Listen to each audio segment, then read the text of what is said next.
Everybody loves playing sniper missions in video games, but the reality of being a sniper in modern war is a tough one.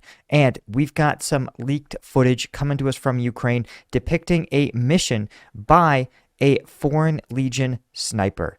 Let's get into just what the reality is of being a marksman in a war like Ukraine. Now, guys, as always, this is coming to us from CivDiv. You should absolutely subscribe to his channel. And frankly, you should support the channel because in addition to helping CivDiv, most of those membership dues actually go towards purchasing gear for some of these guys. In fact, this sniper actually received a high-end suppressor for his rifle. Paid for. Sorry, legally, this is a gray area, but paid for by CivDiv. And while legally I cannot say that your donations through YouTube did that, donating to CivDiv is a good thing. Do you see where I'm going with this? Right? Some stuff would violate YouTube's terms of service if I were more explicit. I'm already going to get demonetized. Okay, real quick, I want to point something out. This is a new setup that I've been seeing more and more recently. This is a case that allows your iPhone to function as a body camera. I think it's really interesting, and I've seen it on a lot of law enforcement where they have the plate carriers, and then they have this body cam phone setup. Now, what's interesting is definitely, I think if you designed the right app, you could have your iPhone operate or as a body cam. What you would have to probably do is basically set it to airplane mode, low power mode, and only run the camera. And probably record at like a pretty low fidelity. Like you couldn't do that big 720p, but you could probably get then, I don't know, probably a few dozen hours of recording out of it. So a really interesting to see that setup instead of the classic helmet GoPro. Just landed in my hand.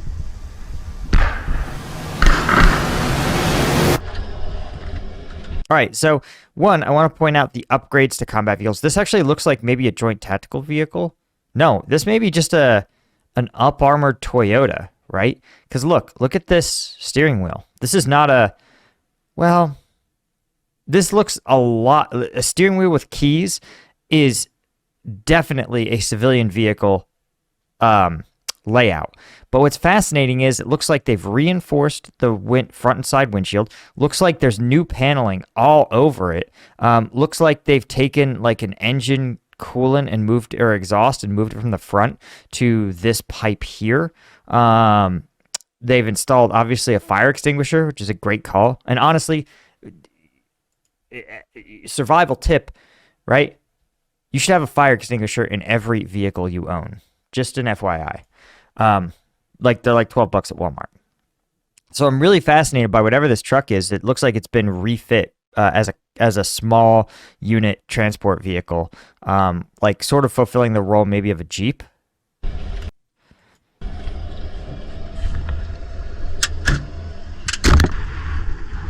Wait, let's see if we can get another look at that vehicle here. Let's back it up a couple of frames. I'm like fascinated by this. Okay, FYI, he says, oh yeah, look at, huh. Yeah, this looks, yeah, look at this. See this, see the bed of the pickup? This looks like a pickup that they've maybe modified, like a diesel pickup that they've modified into like a mini MATV. Because yeah, the classic, like even if it was a joint light tactical vehicle, because that was my first thought, that it was a light tactical vehicle. Yeah, but like here's the JLTV, right? See how it's a lot like an MRAP? But this takes basically the JLTV concept and is like, this is the JLTV we have at home. Interesting stuff, right?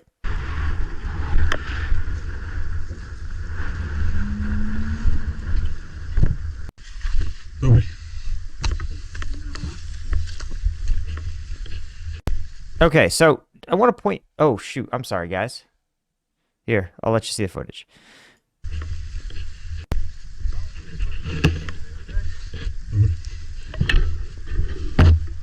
Okay, so here's what I want to point out, right? Okay, this footage compilation is over several operations which were compiled together to highlight a typical day at the front for a sniper, which is awesome. But I want to point some deets out already. First off, they're moving into a secure position, right? So this, while they're moving tactically, there's a reality to being a soldier in combat, and that is that your posture, right? And that's a term for how ready you are to engage in combat, right? There's an extremely like high alert posture, so to speak, like a red posture is how it's sometimes referred to, and that means likelihood of contact high. So that's when you're doing tactical bounding, right? Bounding overwatch in your movement patterns. Your individual movement techniques are at the ready. You might even be, if you really think there's a high likelihood of contact, you might be maneuvering from cover to cover and using what are called your IMTs.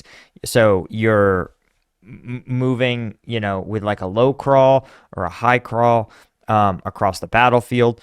So there's all these different levels of it. But you notice how even though he's in the battlefield, he's geared up, he's arriving at a already secured Ukrainian position that isn't under fire. And so he's able to say hi to people. He's able to like greet them, get a layout of the situation. He's not running to cover. And the reason is because it's exhausting. What they don't tell you is that even just moving at a really high level of readiness, you can't sustain that for long, right? It's just like working at a high stress job, right? You can have high stress periods in your job, but if you work for years and years in a high stress job, it's going to cause health effects. It's going to attrit your ability to think clearly. It's going to be really detrimental to your health. Well, imagine instead of a high stress job, it is as high stress as you can get. Your literal life is on the line. You just can't operate at that level of readiness for that long. And okay. Hello. Everything look the same? Yes. See these shell casings? 1, 2, 3, 4. Can I grab those? 338 Ross. Now, why does he want 338 brass? Well, the reason is because he's shooting a weapon called that is chambered in 338, I think, Lapua. A lot of modern shooters love the 338 Lapua. I am actually not well versed enough in ballistics as to it. I cannot tell you exactly why it is such a well-liked cartridge. But it was used in the Afghanistan and Iraq War. Right. According to Wikipedia, it says it can penetrate better than standard military body armor beyond 1,000 meters, and has a maximum effective range of about 2,000 meters. And it's also favored among hunters and shooting enthusiasts. Right. It can take down big game animals. But what is interesting... Okay, here we go. Here's a good example. Right? So this is purportedly a demonstration of left to right, a 308. Right? So this is kind of the standard full-size rifle cartridge. Then over here is a 300 Winchester Magnum. And then over here is a 338 Lapua. So you can see that this makes even a 308 round, which is a full-size rifle round, look small. So this thing just punches and hits hard. And I think that's why it has the body armor penetration, the range. The problem is it is not as ubiquitous a round as the 308. Because remember, a 308 Winchester, you can go to almost any NATO general purpose machine gun and pull a round out of that belt, and you can fire it from your sniper rifle. Now, I know you're going to at me firearms guys. You're going to be like, listen, sniper rounds need to be match grade. They need to be precision loaded. Listen, if you're pulling rounds off of your buddy's belt, it's because you've shot all the good ones, but you can continue to fire them, right? You can continue to operate. 338 Lapua is basically used only in sniper rifles. So he wants these because he's going to reload them. He's literally going to go back to Ukraine. He's going to put new powder in them, new primers, a new 338 bullet, and he's going to also be able to load them in a way that he knows that the ballistic characteristics are going to be exactly the same. Now, guys, I'm going to have to censor all of the combat scenes from this, the actual shooting, the actual explosions, and that's because of YouTube's terms of service, right? And this video may still not be monetized. However, if you are interested in getting uncensored combat footage straight from the most recent stuff, the most viral stuff, that and my analysis of those videos is on combatvetnews.com. We've just done a ton of videos looking at the fighting inside Russia. This is some of the first time we've seen combat footage from the Freedom of Russia Legion, and it's really interesting, but it's available only for members, right? I don't get many sponsors on this channel, so I depend on you guys to keep me doing this, keep me able to do this every single day, bring you guys this analysis of the front lines in a way that's without bias as best I can do it. And so I appreciate all you guys that are members, and if you want these twice weekly viral combat footage, please sign up, and the link is in the description.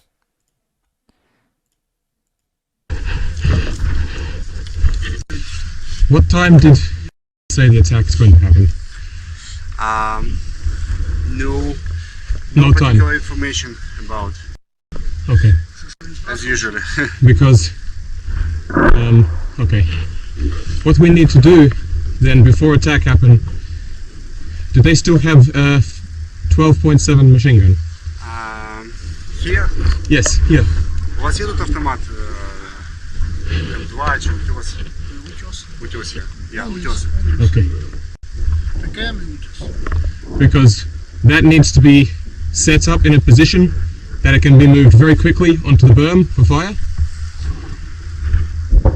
And whoever has the PKM, we need them ready to fire as well. That's the sort of thing we need for cover. We need machine guns. I can only give so much with this, and we've only got 20 rounds for Accuracy International. Everybody is on their position and ready to go. Okay. Okay, so here's what he just explained to them. Basically, you have to remember that, as we've talked about, the average Ukrainian soldier has very limited tactical training. And what that means is that oftentimes they have the skills necessary to individually perform their tasks on the battlefield. Like to go somewhere, to use their individual weapon, to put on a tourniquet, to talk on the radio, shoot, move, and communicate. Individual battlefield skills. But what that means is that oftentimes the Ukrainians don't have time to train up a leadership class.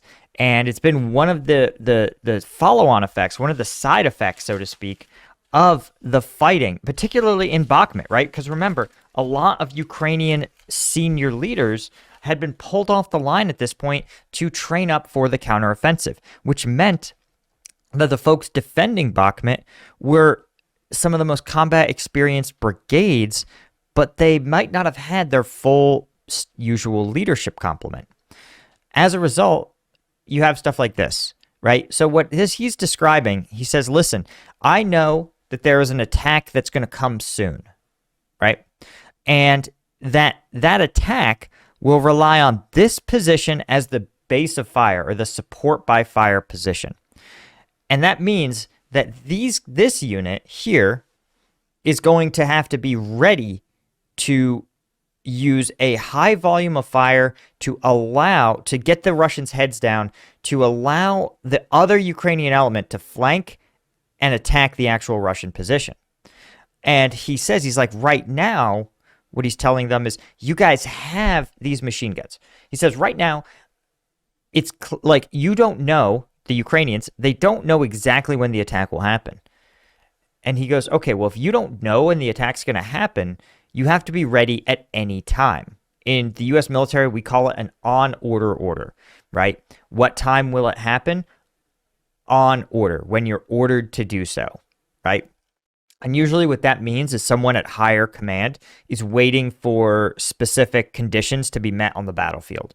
So, for example, they might say, when the enemy stops their artillery bombardment, they'll say, okay, well, on order, right, command will give the order, you will execute this mission.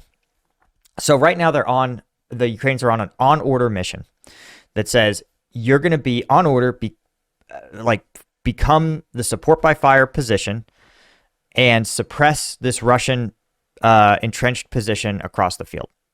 And so this sniper comes in. He says, "Listen, okay, if you have an on-order mission, then what you need to do is get your most casualty-producing weapons, your best crew-served weapons, a 12-7 cord machine gun and a PKM. Get them ready. Don't put them over the berm where the Russians will see them and target them, but keep them under the berm, but ready. Loaded up, gunners in place, so that as soon as the fighting starts, they pop up with the machine guns and they start suppressing, right? It seems like almost common sense, but if you are not a trained soldier, like it's only common sense because I have explained this to you, right? Because you know what suppression is, because you know what a support by fire's role is, right? Because you know what an on order means, right? Like these guys are just assuming, we'll get a heads up before the attack happens. We'll get the cord and PKM ready.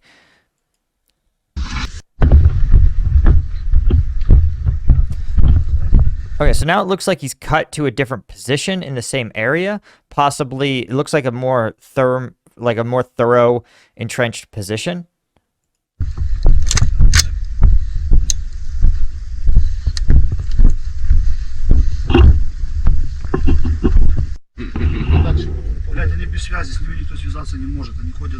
Again, I always point out what's interesting to me is that some of this Ukrainian gear setup. He's got a CAT tourniquet, combat application tourniquet. I guess it's duplicative. He's got a CAT. He has a radio. He has one magazine, and he has a scissors. I would say this guy's a medic, but this isn't like a medic setup either. He might be a commander. This would be something I'd expect from like a platoon commander, right? Somebody who really, he shouldn't be engaging in direct firefighting unless things have really gone to shit, right? His job would be to, for example, communicate with higher, say, listen, I need you to have a fire mission to this grid location. I need my second squad to come up. Hey, I need you to send the reserve element up front to reinforce our position, right? I need Kazovac. Okay, here's where my casualty collection point is, right? When you're a leader at a certain level, your job in combat, unless it is an absolute dire emergency, your job is to bring your job is to bring the power of your entire high command, your entire higher echelons, right? I use high command. It's not a military term, but it's a term that a lay audience is going to be familiar with, right? So again, I know the commenters are going to show up and be like, high command, what's that? Higher. Like, honestly, if I said higher wants us to do X, every soldier in the U.S. Army would know exactly what I was telling them. Someone up the chain wants us to do this. I don't know where the order originated, and it doesn't matter. They're higher than us, and they say, we're going to be patrolling, or we're going to be babysitting, or we're going to be holding in place.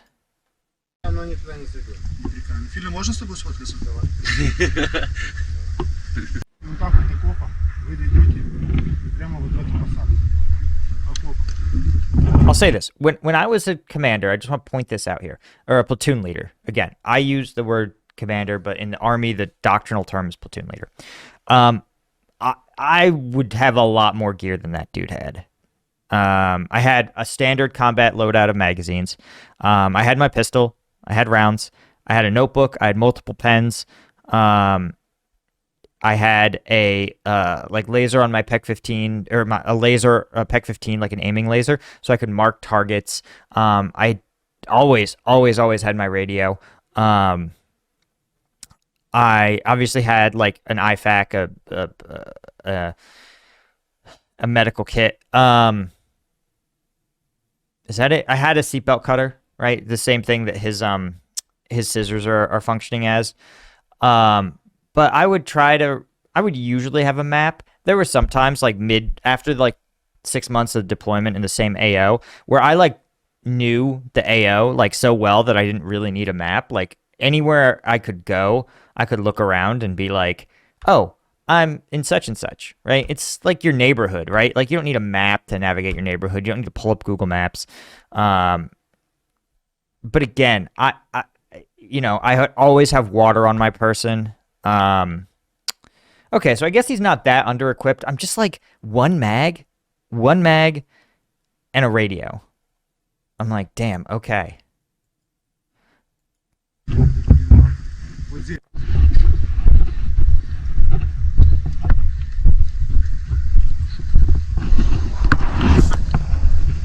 Oh, interesting.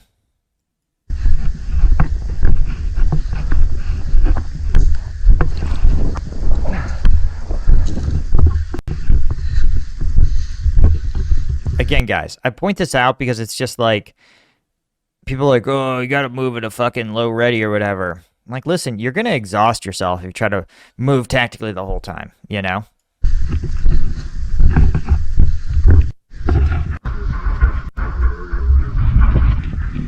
Anything we can see? We need to push right up the edge. Right, you notice again, this if you're an experienced soldier, like there's just a lot when you're fighting among soldiers who are less trained, if that makes sense. Like again, these guys aren't stupid. They are less trained. And he says, right, one of the things that a trained soldier is going to think about is called field of fire. Field of fire is this idea that you want to be able to see something, right? Imagine, for example, the classic example of someone who doesn't think about field of fire. And this is like a basic training or early officer training trope where they say, okay, get a perimeter. And some soldier sits down facing a tree. Like, I don't mean using a tree as cover, where they sit down and they're facing a bunch of bushes 3 feet away, right? Like, imagine just laying down and 3 feet in front of you is just dense, bushy foliage. And then classically, the instructor comes in and is like, bro, what are you going to shoot at? Like, what are you going to see? You can see leaves 2 feet in front of you. So, like, they're like, move forward a little. So you have a field of fire. So you can see the sector you're supposed to be securing. And that's what I think this guy is saying. He's like, listen, we got to get forward a little bit because as it stands, he can't really see the Russian position.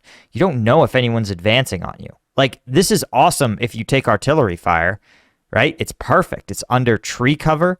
It is dug out. But you can't fight from it. Or you can fight from anywhere, but it's way harder. So you notice just like his readiness level way higher. He's not standing, he's getting low. He's getting he's below like defilade. He's not silhouetting himself because he knows he's inside of Russian trenches.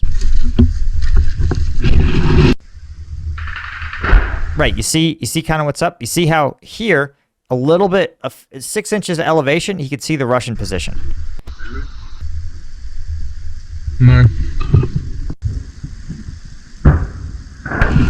Interesting. See, he's got his ghillie suit up.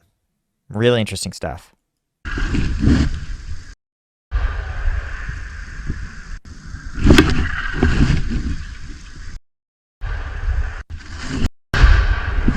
Interesting. So he is out. He is looking for targets. And we've watched other Ukrainian snipers in action, and we've seen them do this kind of hunting for targets, right? Going out to the lines, observing targets. Oftentimes there's a good reason. And the idea seems to be that just the presence of a sniper will force the Russians to change their plans. And the Russians don't know if the sniper is still there or if they've left.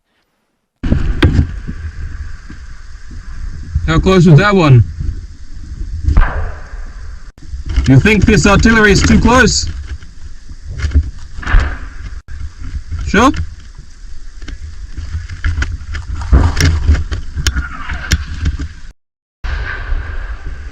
Yeah. I'm okay.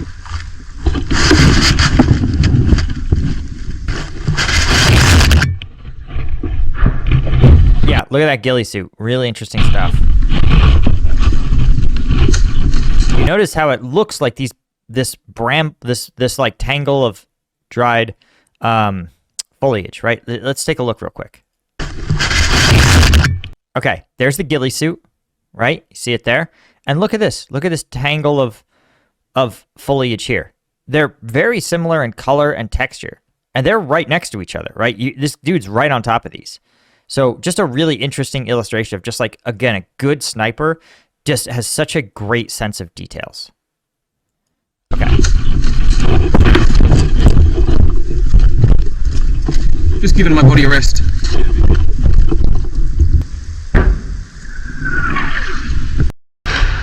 I caught it in my knife, fork, spoon bag. Oh, no way! That just landed in my hand. I'm keeping that. That's good. I was putting my spoon away, and it just landed like that. So that's that if someone told me that and they didn't have the evidence, I'd be like, yeah, sure thing, mate.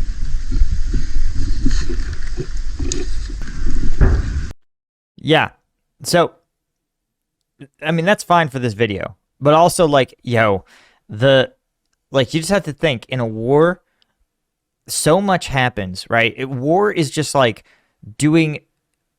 it's just killing on an industrial scale, or it's fighting on an industrial scale. And so when you sort of operate at like the edge of what human beings can do, right? And that's kind of, right? If you're in a life or death situation, you're going to operate on the edge of like human capacity, right? Now, bear in mind, it's like running a marathon. The human capacity to, or like, imagine hiking the Appalachian Trail, right? Even if you were to hike it as fast as a human being physically can, you still wouldn't be running the Appalachian Trail, right?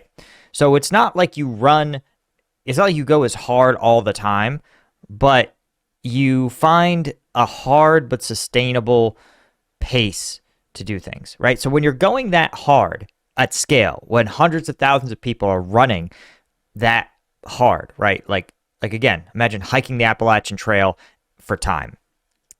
You're going to have crazy events that happen routinely. Like if there are a million different flavors of 1 in a million events, then you're going to statistically have one happen to someone every single day. And so catching a piece of shrapnel in your hand, I guess, is it. Now, obviously, he didn't like catch it out of the air. Probably hit something, bounced, and then plopped into the trench. But still crazy. There was a car just there.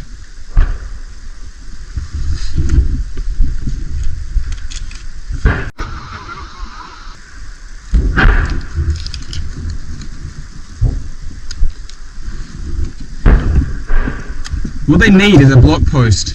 Well, not a block post, but some guys at the side of the road. And like, if what's happening here. I want to make an observation here. I have worn glasses in combat.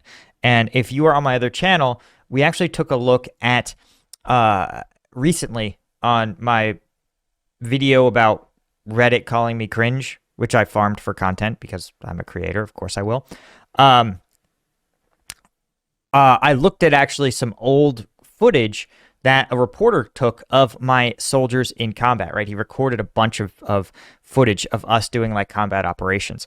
And I wore glasses at that time, right? And listen, I wore these kind of nerd specs. I did. But when I was on patrol, listen, I don't know what to tell you. It sucks.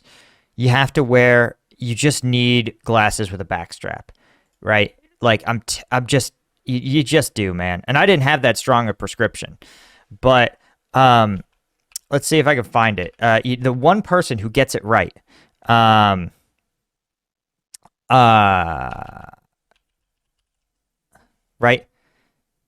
Sicario, glasses guy. It auto-completes. God bless it. Boom. Glasses guy from Sicario. What's his name? Here, I want to observe this to you. First off, you notice glasses guy wears big, heavy, hard to break glasses. These are probably high. These are probably like he probably spent a couple extra bucks on the. Steve Forsing is the character's name, right? Spends a couple of extra bucks on the nerd strap. And again, I observe this because they're like, oh, you could be in fucking Delta Force or whatever and need glasses. I'm like, listen, human aging happens, okay? Statistically, almost all of us are going to end up needing some prescription eyewear at some point in our lives, right? Again, I needed them and then I got the PRK. But what this dude understands is that your glasses have to be big and resilient to bumps, bruises, jostles. They got to survive an IED, and they have to stay on your face. And that means you invest in a nerd strap. A nerd strap, right? Paul Harrell has a great video about it, analyzing an FBI shootout that happened in the 90s. And literally, the reason the shootout happened is because the unit that showed up to the call, one of the guys there was a SWAT member, weapons expert, could have easily taken out the shooter. But there was a car accident and the SWAT officer lost his glasses because he didn't have a 60-cent nerd strap. And the result was that he couldn't engage the target. And the target was able to end up like killing several other officers. All right, so the reason for that story is invest in a nerd strap. And I don't know this guy. These might be reading glasses. They might be literally like only helpful for like reading a map or whatever. And he may be like, whatever. They may have been replacement glasses that he had to get made in Ukraine and didn't have time to put a nerd strap on them, or he lost his previous set. He could be wearing glasses now, like wearing Sicario glasses, and these could be backups. I don't know. They need to like chuck a flag up or something, or put some marker out in the road that's like happening. Yeah. There's another BMP. He's gonna fucking shoot, I reckon. Woo!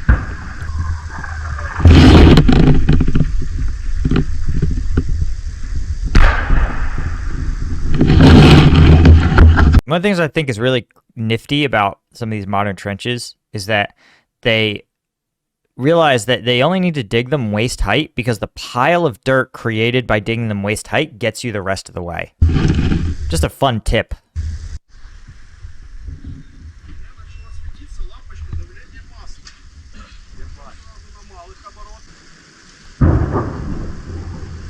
Okay, sniper support to the flank of a friendly assault. What this just means is that they want to establish what's called a blocking position, right? So imagine you're conducting an assault straight down a road, right? What you don't want to do is have someone come at you from behind, which is unlikely because you're coming from a friendly position. You know there's no enemy behind you because you just came from there. But what could happen is as you assault towards the position, enemy could arrive from your flanks. So what you do is as you push through, you peel off two security elements to block. That's their only job, is to block the key avenues of approach on either flank while the assault happens, right? It's sometimes it's called it's isolating a target, basically. Sometimes you actually cut off, like instead of flank security also serves to prevent the enemy from being reinforced. So you'll find routes that are highly likely for the enemy to send reinforcements, and you cut them off so that the enemy's cut off, and then you attack them, and the enemy inside can't get the help they need. It's probably tough to do in a linear battlefield, but in a more dynamic battlefield, it can really be devastating.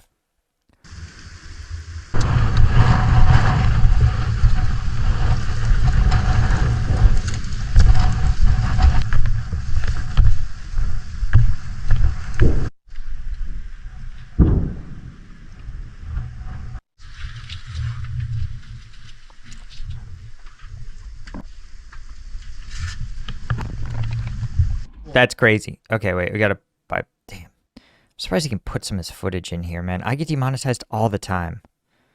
All right, I'm just going to zoom past the DaVinci Wolves footage because I know that'll get me demonetized. Nothing seen movement-wise. This video is going to take me so long to censor for YouTube. And listen, you may be like, Paul, why? How can Civdiv upload it? One, I don't know. I actually think his hack, I think he tags it as Airsoft, but the algorithm has identified me as a combat creator. Combat's right in my name, right? Civilian's right in his name. So I think by tagging it Airsoft, he sort of flirts around with the algorithm. But I try to be as honest as possible on YouTube, because if YouTube finds that you've been deceptive in your content, they will take away your whole channel. And again, listen, I got a daughter. She uses a lot of diapers. She drinks a lot of formula. I cannot lose my income.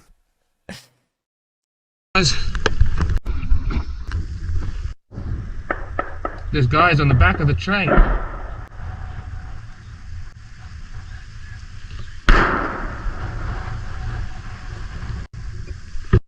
Cowboying the tank. I wonder what he means by cowboying the tank. Like maybe going in without support. I think of that as being the joke is like, don't John Wayne it, or don't be John Wayne. Like meaning you're gonna go in by yourself and you're gonna like kick in the door to the saloon and be like, I'm here to take out that tank.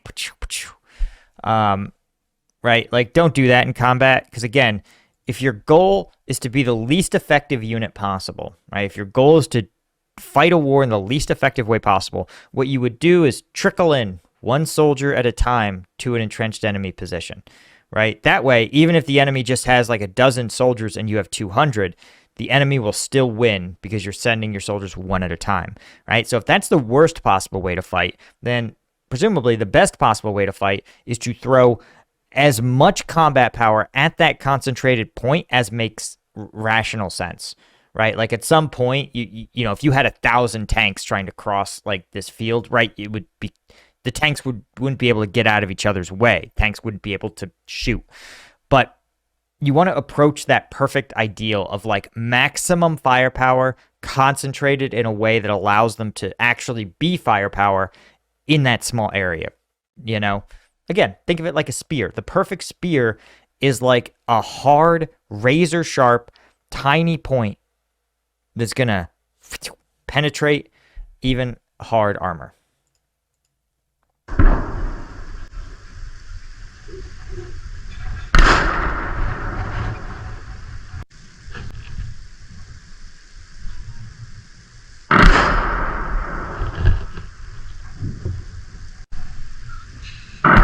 I hope so.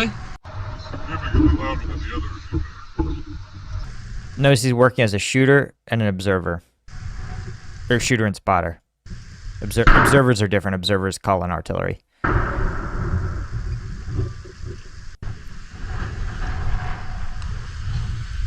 away it goes. Someone's going ham with a machine gun. The fact that it's not making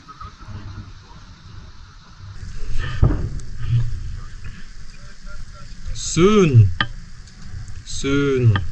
Guys, this is the realest war shit I've ever seen. Like we talked about, they are or could be securing the flanks for an assault. Someone is assaulting. It's just not your role. And I have been these guys, right? I have been these guys, for sure. It happened all the time. We would get some, like, basically on order type of instruction. They would say, listen, we can't tell you what unit is doing this, but they are going to be assaulting this target. You're going to arrive at this location with a patrol. You're going to have at least X number. They wouldn't be that specific. They'd be like, listen, you got to send a maneuver element to this position, and you are going to be on order, right? So that if things go sideways, you will get called in. You'll engage the enemy. You'll help the SEAL team or the Green Berets or the SAS guys. Like, you'll help them get out. And then you'll pack it up and go home, right? And so what that means functionally is this would be us. We would literally find a secure position near where we were instructed to be.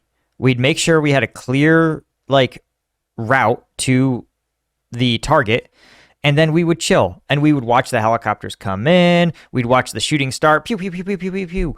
Right? We'd listen to it, and then we'd watch the helicopters leave, and we would just listen on the radio and be like, if they need us, they'll call us. If they need us, they'll call us, right? Because if we went there uninvited, all we would have done is make the battlefield messier, right? We would have been another friendly element, shooting things, not sure what we needed to do. So that's what we did. Tuned our radios to the right freak and just hung out. This was us, just ready to go. We'd be a little more ready to go than this, but this is about it. Gunners in the turrets, guys in the VIX. Sometimes we'd have a little perimeter, and we just wait. Oh no, I'm gonna head towards the setting sun. Oh, that's an impact. Yeah, I reckon you're right. They may have spotted our lovely little tank on its exfiltration.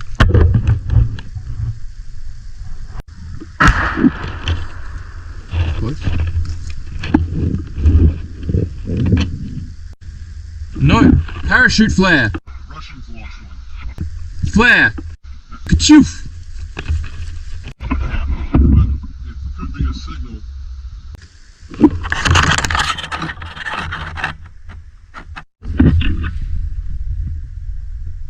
Yeah, this always kind of bothers me. Like, listen, the evidence, like at some point, and this kind of sucks, right? Because in the US, like one of the reasons we have such a stringent award system is for exactly this kind of occasion, right? You have a couple of eyewitnesses. You'll oftentimes have to document things, but that ensures that that when the DoD says you did something, that you can be confident that it's true, right? And it's to basically be a counter to people who misrepresent their service, who say they did things they didn't do, right? Like, that's why I keep a copy of my orders authorizing me the combat action badge, because it is a signed DoD document. And luckily, the DD-214 is another document that you're issued at the end of your service that shows basically everything you did. And as long as that says combat action badge, like, you are a combat veteran. And, right, that entitles you to a certain level of support at the VA. It can get you access, for example, to the Combat Veterans Motorcycle Association. I think they'll let you in if you just deployed. I'm not sure. I think you may have had to see combat, though. But overall, right, it's really important to recognize the type and scale of service members, and to like make it harder for frauds to exist. But that's in the United States, right? Ukraine may have a comparable system, but as a forward volunteer, it's just hard. And again, you can infer with the fact that if this dude has dozens and dozens and dozens and dozens of photos and hours and hours and hours of footage of him in trenches, in position, looking at Russians, then like you can assume if he was like, I killed 2,000 Russians, I'd be like, probably not, guy. Like, that's probably hard for a single human to do. Like, that would make you the most prolific sniper to ever live by like an order of magnitude. If he was like, I killed 200, I'd be like, that would make you one of history's like maybe top 100 snipers. If he was like, I killed 20, I'd be like, yeah, evidence totally supports this. If he's like, I killed 2, I'd be like, yeah, I'd be worried if you didn't. Like, damn, dude, if you didn't, you should file a lawsuit against Lapua and Accuracy International for having a rifle that doesn't work. I can hear a vehicle picking me out. Our tank? Or BTR? BMP? Sounds like BTR.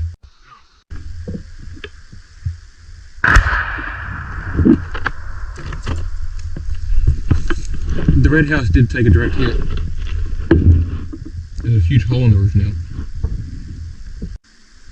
You know what I'm starting to get? Yeah. Cold and hungry. You see Peters?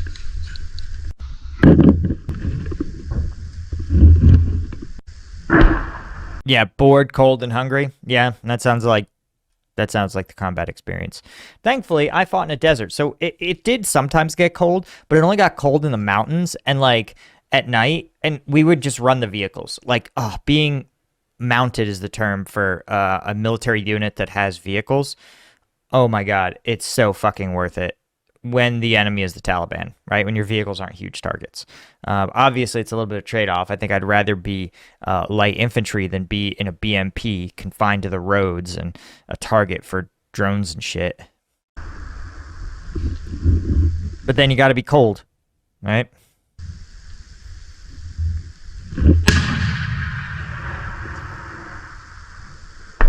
Yeah, it's an RPG of some sort. Yeah. 84, RPG 26. Something like this. Guess what, that isn't phosphorus. That's magnesium. Magnesium. Yeah.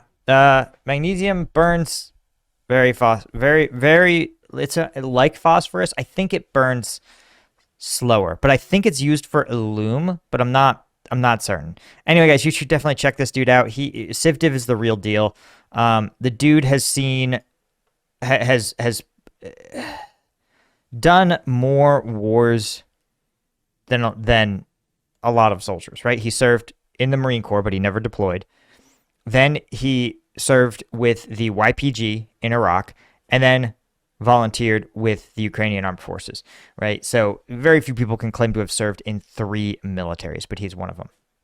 Anyway, guys, thanks so much. Colonel tier members, Lieutenant tier members of Combat Vet News. New video drops tomorrow. I'll see you guys later. Cheers.